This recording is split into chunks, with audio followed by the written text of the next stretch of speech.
Children surpass a year of HIV remission after treatment pause. 4 children have remained free of detectable HIV for more than 1 year after their antiretroviral therapy, ART, was paused to see if they could achieve HIV remission, according to a presentation today at the 2024 Conference on Retroviruses and Opportunistic Infections, CROI, in Denver.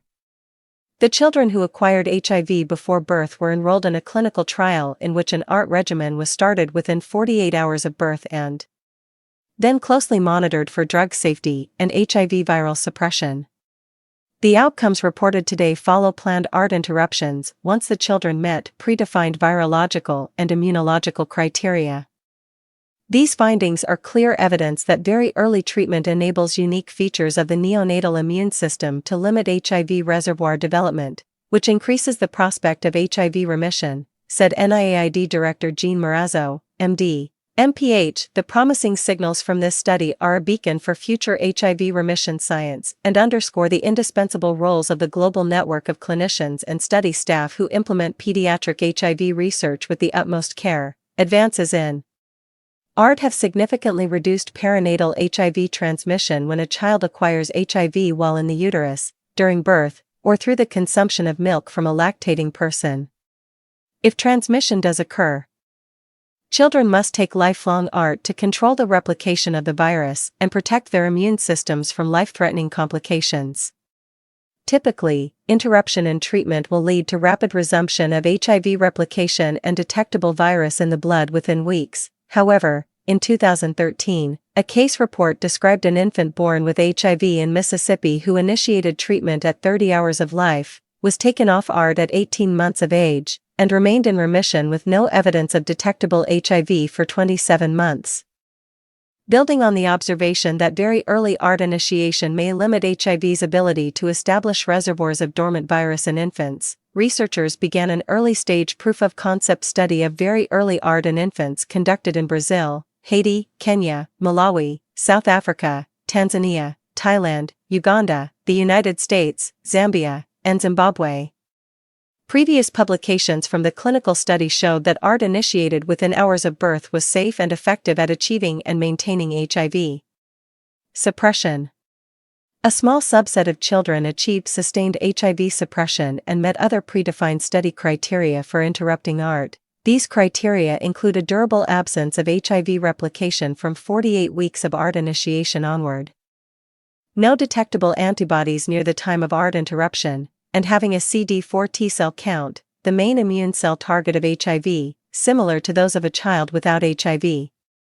Children who met these criteria were older than 2 years, and had stopped consuming human milk were eligible to interrupt ART. Data presented at CROI summarized the experience of 6 children, all aged 5 years, who were eligible for ART interruption with close health and safety monitoring. 4 of the 6 children experienced HIV remission, defined as the absence of replicating virus for at least 48 weeks off ART. 1 of them experienced remission for 80 weeks, but then their HIV rebounded to detectable levels. 3 others have been and remain in remission for 48, 52, and 64 weeks, respectively. However, 2 children did not experience remission, and their HIV became detectable within 3 and 8 weeks after ART interruption, respectively. The 2 children whose HIV returned at 8 and 80 weeks experienced mild acute retroviral syndrome, ARS, with symptoms including headache, fever, rash, swollen lymph nodes, tonsillitis, diarrhea, nausea, and vomiting. 1 child had markedly low white blood cells, which are a type of immune cell. Both the ARS and white blood deficiency resolved either prior to or soon after restarting ART.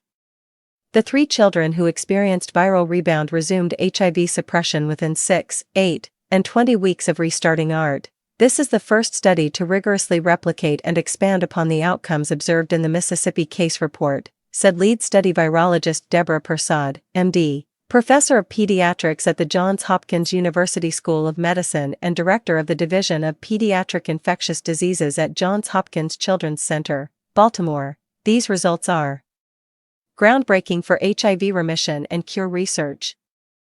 And they also point to the necessity of immediate neonatal testing and treatment initiation in healthcare settings for all infants potentially exposed to HIV in utero. The latest findings show that very early ART initiation has varying but favorable outcomes on the control of HIV. While ARS was generally mild and resolved in both cases, the authors cautioned that close monitoring for this potential event is needed in ongoing and future HIV remission research involving ART interruption. The children participating in this study took ART regimens with medicines that have been part of standard first-line therapy for decades. Further research is planned or underway to understand how these observations could differ in children receiving newer, more potent generations of antiretroviral drugs, and to identify biomarkers to predict the likelihood of HIV remission or rebound following ART interruption. Additional studies are also needed to understand the mechanisms by which neonatal immunity and very early ART initiation limited the formation of HIV reservoirs and contributed to the remission observed in this study.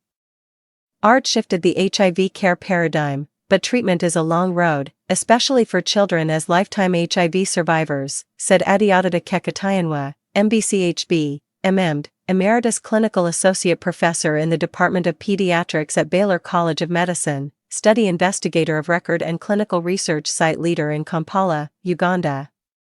This trial takes us a step closer to realizing another paradigm shift in which our approach to ART could be so effective that it might be used for a season of life, rather than its entirety.